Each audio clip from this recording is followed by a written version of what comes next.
Let's turn now to politics, and today is the Iowa straw poll. It is the first big test for the field of Republican presidential hopefuls. It could give the winners some much-needed momentum and knock some hopefuls out of the race. And then there's the wild card, Sarah Palin. She's not said whether she's running, but she's in Iowa anyway. CBS News correspondent Norah O'Donnell is in Ames, Iowa, where she'll also be hosting Face the Nation tomorrow morning. Norah, good morning. Hey, good morning to you. You know, you're right, Russ. This is the biggest test so far for some of these Republican candidates. It does say a lot about their campaign's organization and strategy, but the results are non-binding, and this really doesn't tell us anything about their national standing.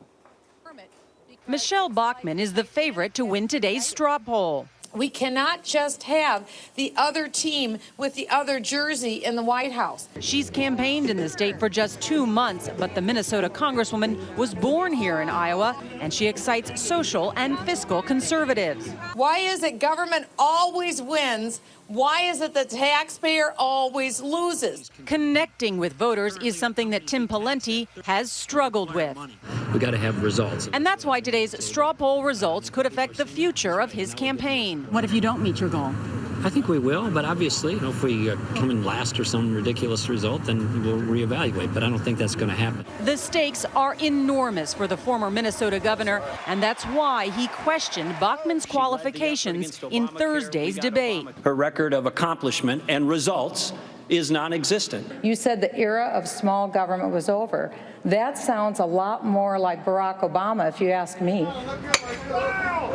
Iowa State University is preparing to host thousands in today's contest. I don't think I'm stealing any spotlight. Sarah Palin is not competing in today's event, but still made a surprise appearance at the Iowa State Fair. I'm looking at what their ideas are. Palin dismissed suggestions that if she got into the race, she would be directly competing with Bachmann, who is also a favorite of Tea Party conservatives. That's ridiculous. It's kind of even a sexist notion to consider that the two women would be kind of duking it out. No, if I'm going to duke it out, I'm going to duke it out with the guy.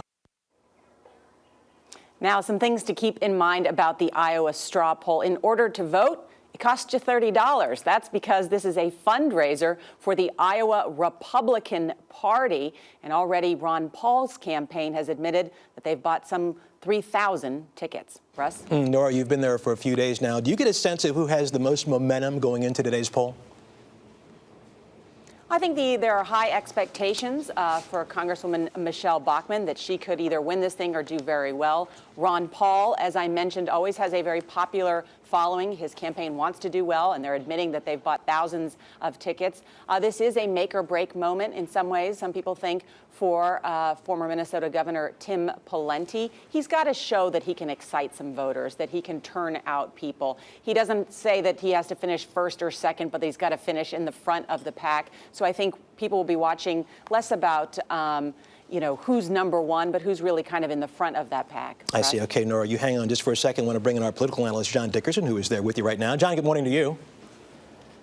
Good morning, Russ. Who has the most to lose today, in your mind? Well, I think that Tim Pawlenty probably has the most to lose because everybody is looking at this as a key test for him. He needs money to continue running, not only in Iowa, but in those other states. There's a lot of focus on him. Michelle Bachmann has her own special core of followers. If she didn't come in first, she could still continue. That's, of course, very true with Ron Paul. So it's pretty much the biggest day of trouble for Tim Pawlenty if he doesn't have a big showing here. John, this poll has been around since 1979. I'm looking at the track record as far as picking the actual Republican nominee. It ain't great. So how important is this poll? It doesn't pick winners, but it can be a graveyard for candidacies. In 1999, Lamar Alexander made a big effort in Iowa and then didn't do very well in the straw poll, and that was the end of it for him. He dropped out of the race. Tommy Thompson in 2007, the same thing happened to him. So it doesn't tell us who the winner is, but Iowa doesn't really do that as much as it tells you what the field's going to look like going forward. It winnows out candidates, and so this may be the last place for some of these campaigns. They may disappear after the Ames straw poll. Norah, Texas Governor Rick Perry is expected to enter the race today. Are you hearing a lot of exciting things about him up there? There are a number of Iowa Republicans that I talked to who are involved in politics are going to vote in the straw poll, but they say, wow, I really wish Governor Perry was here. He is overshadowing the straw poll a bit by announcing today in South Carolina. Then he'll go to New Hampshire. And then on Sunday, he's going to come to Iowa. And very interestingly, he's going to spend 3 days here in Iowa, which is a remarkable amount of time to spend in Iowa this early in the campaign, and then he goes back to New Hampshire. There's a lot of buzz about Rick Perry because he excites fiscal conservatives because of the low unemployment, or relatively low unemployment in Texas. It's 8.2% below the national average.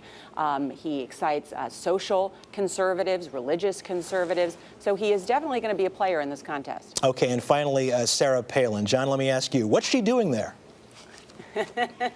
What is she doing here? No one really knows. Sarah Palin says she's still thinking about running. She is a little bit predictable, though, when something big is happening for other candidates. Mitt Romney, when he was announcing in New Hampshire, Sarah Palin showed up. When there's the big straw poll in Ames, Iowa, Sarah Palin shows up. So she at least wants to be a part of the conversation. And that's indeed what she's done again here by showing up out of the blue. But Russ, I thought what was really interesting about, Go ahead. I was just going to say, I thought what was really interesting about Sarah Palin is, just as John mentioned, she likes to show up at these big events, but sort of doesn't want to say whether she's running or not for president, just wants some of the attention, and was asked a lot of questions about Michelle Bachmann, the other woman in the race, and took the opportunity to weigh in and criticize that Newsweek cover of Michelle Bachmann, saying that she did not think that it was fair. Norah, very quickly, I'm seeing a lot of media around Sarah Palin, but how do the crowds react to her? Well, the crowds are always excited by Sarah Palin. She does still have kind of a following. I think, remember, she was the Republican vice presidential nominee in the last election, so she has wide name recognition. She is sometimes referred to as a celebutician, meaning a celebrity and a politician, because she has a following in that regard, so she can still certainly draw a crowd. Okay, Norah O'Donnell and John Dickerson in Iowa. Thank you so much.